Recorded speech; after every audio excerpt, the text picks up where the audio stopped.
My view on the promise of Bitcoin, though, is deeper than that. It is an opt-out from the broken financial architecture created. And so I love the idea, the alluring vision, and is why I was first drawn to it, certainly, of a total opt-out. Code is law, a Wild West jungle that completely opts out of the Byzantine government-captured, government-orchestrated corruption in the existing system. To this day!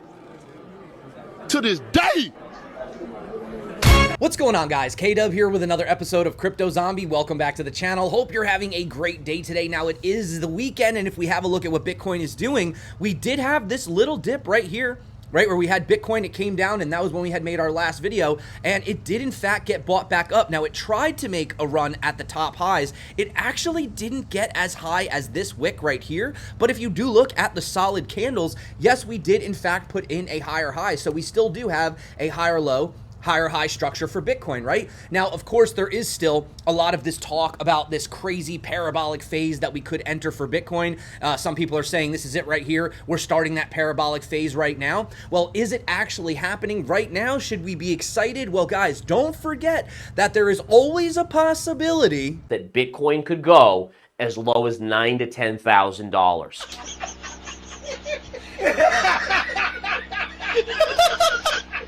I'm sorry, guys, I had to put that in there. If you're still waiting for a $10,000 Bitcoin, I don't really know what to tell you. I mean, we have so many potential confirmations that the bottom is in. Even Peter Brandt had pointed out the similarities, and we said that it was a lot like this cycle back here in 2015 to 2016, and you could see that was about 41 months with an 87% drawdown, and then it did start to catch that parabolic trend, and, you know, obviously zooming in right here, it appears as if that is what we are doing as well. So, in today's video, what I want to talk about specifically is the fact that we are seeing a massive shift in Bitcoin, and I'm not just talking about flight to safety necessarily, but you remember how we had been talking about how, you know, what would it be like if one day a billionaire bought some Bitcoin, right? And then Paul Tudor Jones came out and bought some, and then we said, wouldn't it be interesting if a company had put some Bitcoin on the balance sheet? And then we had Tesla, MicroStrategy, and now the other company, Booyah, whatever they're called, and a few other people, right? And then we had talked about, imagine if a nation had adopted Bitcoin as a form of a unit of account, and then El Salvador did it. Well, there is something that's happening right now, and it's happening in the United States that no one seems to be paying attention to, and this is absolutely massive. So I do want to talk about that today. Also, speaking about, you know, the potential parabolic move for Bitcoin, well, Bitcoin may actually be forming a classic textbook pattern that we have seen literally for hundreds of years in charting. And the last time that this happened for Bitcoin, Bitcoin pumped 350%. So am I saying that's going to happen again today? I don't know, but I do want to show you what is going on. And of course, there is that big question, are we still early? Well, we do also have some very interesting data that is actually quite shocking, really, when you look at the retail versus the institutions. And also, we had another major victory for the entire crypto space. Unfortunately, it wasn't the fact that the ETF got approved, but we know that that is inevitable. So if that sounds good to you, you know what to do. If you're not subscribed, definitely consider it. Let's dive in. Let's first talk about the Bitcoin illiquid supply, because it has officially reached an all-time high. Now, what is the illiquid supply? Well, essentially, like you can see, Seth is pointing out that around 1.7 million Bitcoin was removed to cold storage in the last 900 days. Say that number again with me, guys. 1.7 million Bitcoin, okay? There's only 21 million Bitcoin. That is a lot of Bitcoin. So they go on to say that when BlackRock and Fidelity launched their spot Bitcoin ETF, where are they going to get their magic corn from? There will be a supply shock also from the 2024 halving. This is most likely what will make Bitcoin enter that parabolic phase, right? And if you just look at these active, you know, sort of, what do you call it, supply last active bands, you could see right here that we're not seeing the massive spike up like we've seen in the past. In fact, what we're seeing is that more people are holding. They're realizing the value of Bitcoin, right? And this is what's making this cycle a little bit different than the rest. You know, talking about whether or not we're early, well, you can see right here, look at how low this realized cap HODL wave is down here, which again is showing us that we are not having that retail FOMO. Oh, by the way, we were talking about people calling. I had a second person call me. So now 2 people have reached out and asked me about Bitcoin. 2 people. Now, to put that into perspective of what was going on at 70K, my phone was ringing off the hook every day. So I'm telling you, they're getting interested.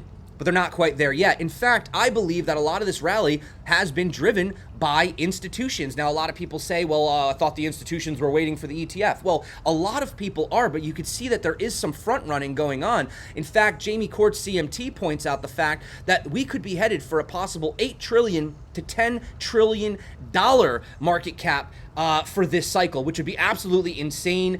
We do have some other predictions for Bitcoin as well, but before we get into some video clips, I do want to play some videos today. Probably going to blow your mind.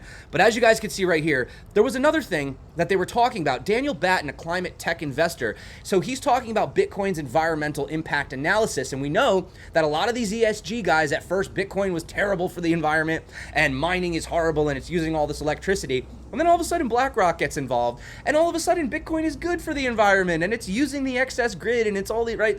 So this is just, you gotta laugh at all this anyway. So Batten's research highlights a critical opportunity for Bitcoin in the realm of ESG investment, with around 23 trillion locked in ESG funds seeking sustainable investments. So Bitcoin's current market cap is about 724 billion. Now keep that number in mind.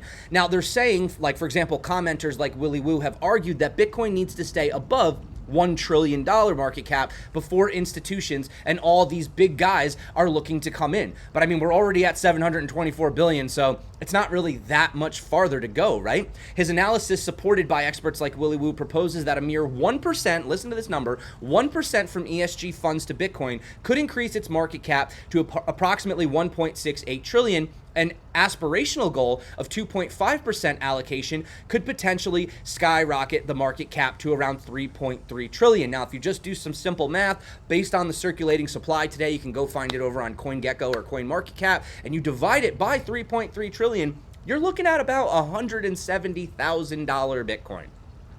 $170,000 Bitcoin, right? So again, ask yourself, are we too late?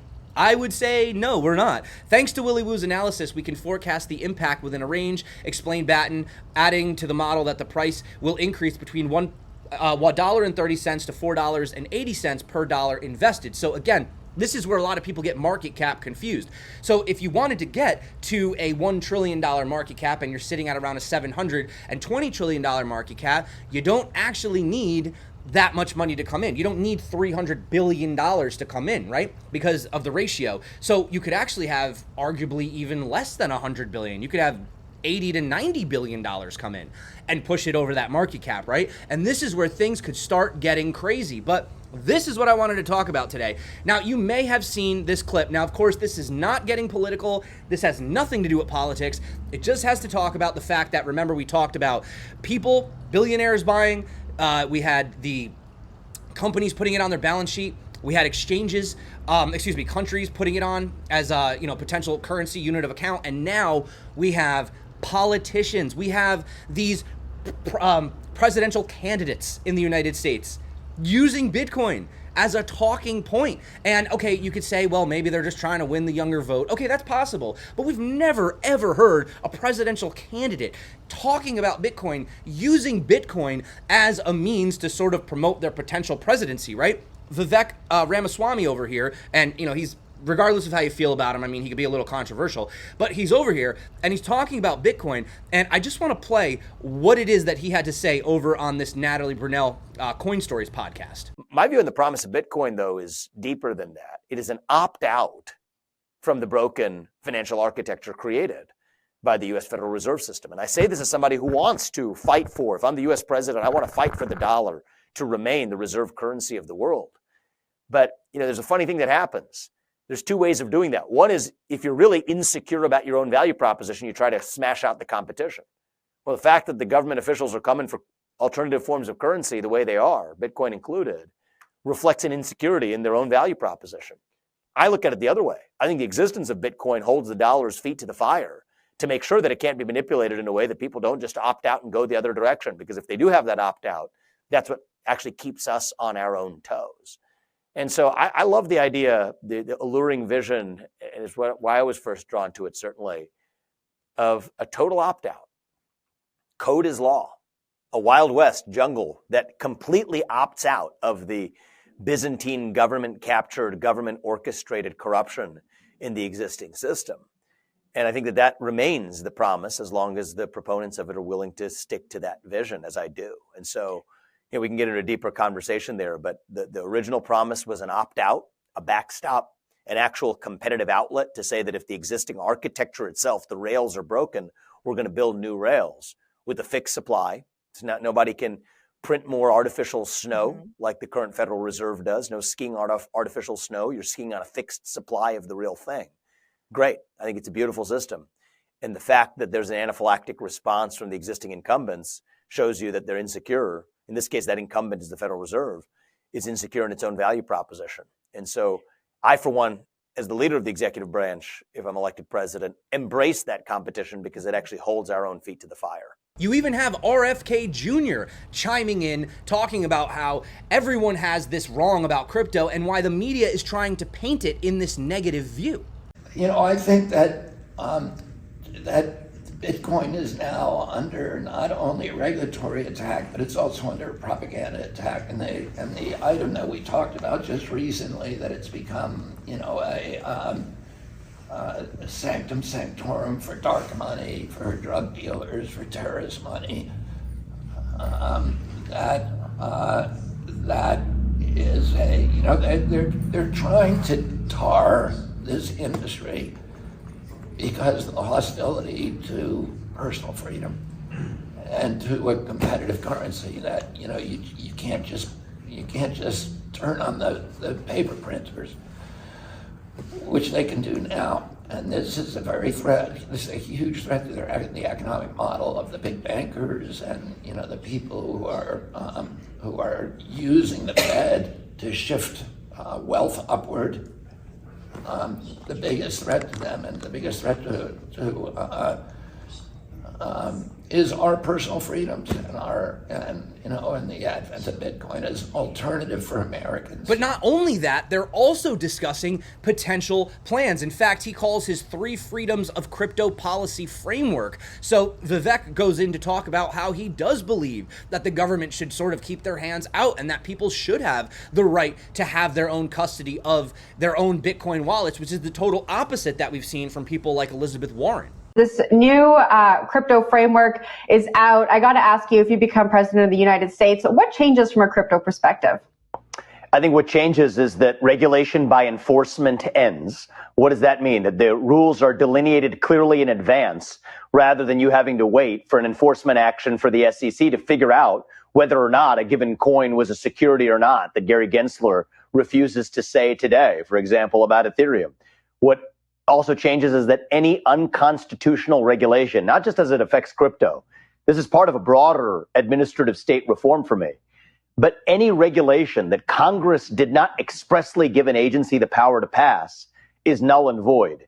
It turns out that applies to most regulations governing the crypto industry. And I put these into 3 categories for the areas of reform that I've laid out. One is the freedom to code. It's my view that code is speech. And while it's perfectly appropriate for the government to go after bad actors, if you take the Tornado Cash example, going upstream for the actual developers of the code, that's wrong. You got to draw the distinction between the code itself, which is protected, versus people who misuse it to steal. That's something that's not happening today. That's freedom of speech is principle number 1. It's the freedom to code. Principle number 2 is financial self-reliance. I'll give you the punchline here. There's a lot that's behind it. I mean, the AML statutes, the Know Your Customer stuff, a lot of this, the Bank Secrecy Act has been weaponized, but the punchline is self-hosted wallets should not be touched. I mean, that's part of the Jeffersonian, Jacksonian vision of financial self-reliance and independence. We can't have a regulatory apparatus that effectively creates self-hosted wallets and prevents them from actually being able to exist. So that's point number 2. And then point number 3 is just the freedom to innovate. And I say this as somebody who comes from multiple different regulated industries in the past. The wet blanket on American innovation isn't even Congress. It's the regulatory state that's making up its own rules, regardless of the laws that actually exist in this country. And so we'll rescind all of those unconstitutional federal regulations. We'll downsize the federal employee headcount by 75%, which I think is a good thing. A lot of these toxic regulation and enforcement action come from the fact that if you have a bunch of people showing up to work who shouldn't have had that job in the first place, they find things to do. We'll put an end to that. And the good news about all of this is These are things I can get done as the US president without asking Congress for permission or for forgiveness, because this relates to the executive branch of the government. And getting back to RFK Jr., he also chimed in and agrees as well. I'll do whatever I need to do to maintain custody, to maintain that people's wallets remain in there. That just like your keys to your car, like your personal wallet, you ought to be able to hold on to that and to do as much as I can to make sure that people control their own nodes and that there's freedom. There's total for as much freedom as makes sense. So again, I'm not trying to promote any politics or say you should vote for these people, right? Look, nobody knows, and I'll be honest with you, I don't really trust any politician, no matter how great what they're doing sounds. But my point is the fact that not only are you hearing these presidential candidates come out, speak about Bitcoin, but they're also speaking about the freedoms, right? There was another part in the interview that I clipped out where Vivek is also talking about, Jeffersonian and Jacksonian and all these different types of views about the right of people to hold and possess their own forms of wealth, right? So I thought that was amazing. And another victory, okay, because this is another one, you see a lot of people fighting this. They always talk about, oh, Tether, it's being propped up, it's manipulating the market, right? And everybody, this has been going on for years and years and years. Well, check this out. In a significant legal victory, cryptocurrency companies Tether and Bitfinex have successfully fended off a class action lawsuit. Plaintiff Sean Delifka claimed that Tether was dishonest about its reserves. However, the U.S. District Court for the Southern District of New York rejected this lawsuit. Now, I just want to point out, I know you may not care. I am originally from New York, and I can tell you, New York is very, very tough. In fact, New York is literally the worst state to be in for crypto, okay? They have insane laws. You have to get a permit for everything, not even just crypto related. It's really crazy. You have to go through an extra 10 steps, right? And by the time you're done filling out all this paperwork, you could have had 10 jobs done, but now you only have 3 jobs done. But yet the fact that New York is coming out and saying enough is enough with this, right? They're also the ones that have been dealing out all these L's to the SEC. The USDT issuer released an official statement regarding the result. They called Delfika's decision to file a lawsuit imprudent, but appreciated his choice not to appeal. Here and going forward, we have said many times before, Tether and Bitfinex will never fall victim to shameless money-grabbing lawsuits. So again, I just think that this is interesting because, they're trying to find FUD wherever they can, and they just keep getting proved wrong over and over. The SEC just keeps getting more and more L's, and you have these presidential candidates that are coming out and talking about how Bitcoin is a right for people to own. It's a commodity, it's property. In fact, RFK was even saying he wanted to make it a currency. If we made Bitcoin a currency, you wouldn't have to pay capital gains on it, right? The same way that you don't have to pay capital gains if you swap your dollars for euros on a trip and then you come back and it's worth more. You don't pay taxes on that, right? So amazing times in the crypto space. So let's dive in and let's have a look at some of the charts right here. So I want to go into this crazy thing that Bitcoin could be experiencing. Now, remember we were looking over here at the DXY, and the DXY had this solid uptrend. And then I said right here, we were doing what I said was a kiss of death. Now, look, we were off by 1, okay? It was over here at about 105. I said that it was doing the kiss of death. It went to 106, okay? Give me a break, guys. I was off by 1. But as you guys could see, we did still get that rejection. And now we are down here at the 104.6 area, which we did point out as a potential area of support, except it's now acting as resistance. So this is making it more likely that the dollar is going to continue to the downside, which, as we know, is good for risk assets. And by the way, before we actually move on, I just wanted to show you so you guys know we're rolling out this, this signals, which, obviously this isn't a cash grab. I don't care. You don't have to use it. Guys, this has been, we've been doing this for 2 years now. And I just wanted to show you. So these are basically what the signals look like over on Discord. And, you could see where we had this potential long for Solana. This was obviously on a lower time frame. This was a 6-hour. And you can see right here, we did in fact get the target, right? It was at 58.6 and we went to 61.8. I don't know what the price is today, but I know we got as high as almost 64, which essentially would be the second target. And then the same thing over here, we had another potential long. This was on the 1 hour, very low time frame for Chainlink. So these are just some of the signals that they point out that we would have. If you guys are interested, the website is live, but you can't really do anything over on it right now. But I will keep you guys updated, so, make sure you get subscribed, turn on the bell notifications for all that. Now, getting back to Bitcoin. So, obviously, we were in this upward sloping parallel channel right here. Now, one thing you could say that's a little scary is you could argue that maybe we're forming a bit of a rising wedge, right? Now, a rising wedge usually ends up with the price falling to the downside, right? So would that mean that we would have to retest some of these lower levels? Again, I already have told you why I believe the bottom is in on multiple occasions. So, that is a possibility. But here's the interesting thing. I'm not sure if you guys know about ascending broadening wedges. If you've been following the channel for a lot of years, you know that we've talked about these. And it seems like when Bitcoin starts to do this, it is ramping up for something bigger. Now, this is Jesse Livermore's speculative chart. And again, it is a broadening wedge, right? So rather than, a normal wedge, which comes, for example, to a point, this actually starts at the point and starts to fan out. Right? Now, if we come over here, you can see we've had a few in history. So obviously you can see that clearly we are still in this upwards trend, right? We are sitting on the heart line. So again, there is a possibility of coming down here, maybe to the 30K area. We've said that's possible. That would retest this area as support. But, just kind of having some fun here. Just kind of having some fun. If we actually get rid of this, right? Now, let's just say we go from this point, okay? And we run it like this. Let's say we come up something like this, all right?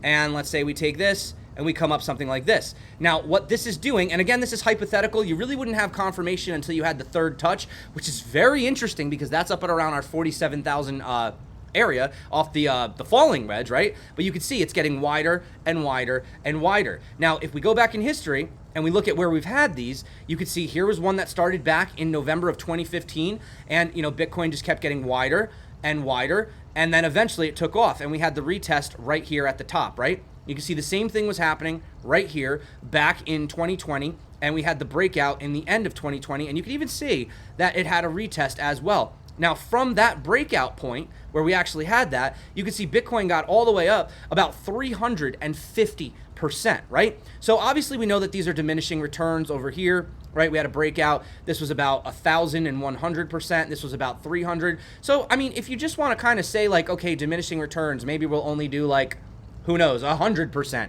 from the breakout point.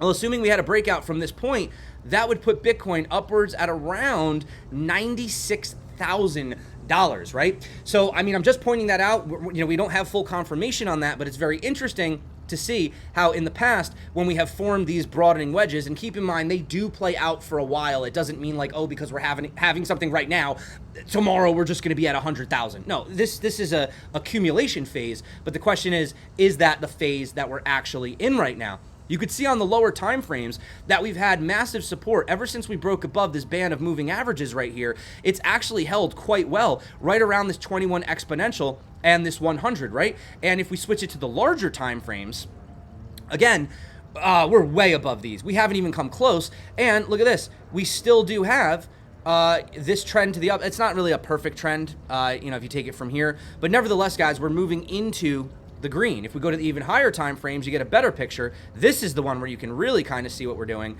Let me just sort of fix this one around here. And I can't do it because that's in the way. There we go. That's a little cleaner right there. And you can obviously see that once we got above this, once we had the retest on the bump and run, I mean, that's what I'm saying, going down to these levels of 10K, it's just, how would it even happen? Like, what could possibly cause that? The other thing was we had talked about RSI, and anytime we had the RSI getting out of the purple zone around 70, we know that if it stayed there for 1, 2, 3, 4 weeks, it's been above this for 4 weeks, guys. We said that in the past, it's only ever had to stay above it for 3 weeks. And you could see every single time we got this confirmation, which we already have it, by the way, Bitcoin did in fact continue. The only one right here, when we were doing it outside of the green, we had a little bit of a fake out, but I mean, guys, this fake out lasted for basically a little bit over a month and a half before having that correction, and Bitcoin still had 147% move. So if you argue that maybe we're having a bit of a fake out right now, still 147% move from that area puts us basically back at all-time highs. Literally, that puts us back at all-time highs. So there is that possibility, and looking right here, you can see that we are having these bands, right? These EMAs right here, you can see they're starting to invert, or revert, actually, I should say. They were inverted, they're starting to revert, and as soon as we get that confirmation, you're going to get a green flash like this. And with the exception of this, obviously, COVID, generally speaking, once it turns green, and I think without COVID, I think this would have stayed green. I think we would have seen something like this, coloring it in like that.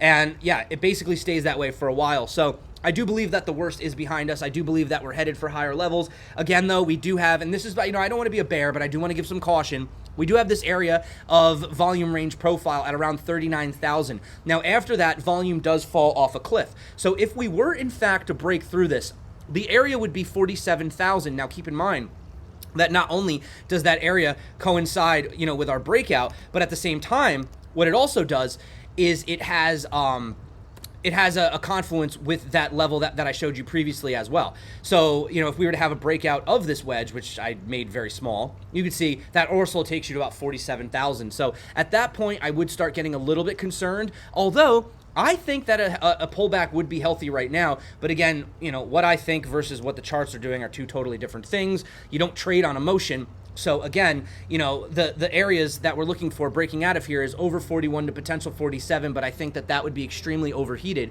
And one other thing I wanted to bring up too was a lot of people are getting excited about the altcoins. Now, while the altcoins have had an amazing run, this is a really simple chart. I don't want to get too complicated. So you can see right here, they were being held down. They did in fact have the bump and run, but if you notice this blue zone, right? This blue zone right here, you can see where it was acting as the support. It was acting as the support, and arguably, even though we have had a breakout, we did have a fake out right here. We couldn't break above it right here, and we're struggling to break above it right here. So we're actually still in this accumulation range, right? So I'm not saying don't get excited about altcoins. This could be the opportunity to start accumulating, but if you drag this box out, what if the altcoins, just kind of kept oscillating around this area before actually having that breakout? And another thing to point out is we're not seeing all the altcoins rally. We're only seeing select altcoins rally. And from the bottom to the absolute top, we've only seen a 48% in the total 3 cap for altcoins. So this is all the altcoins excluding Bitcoin and Ethereum,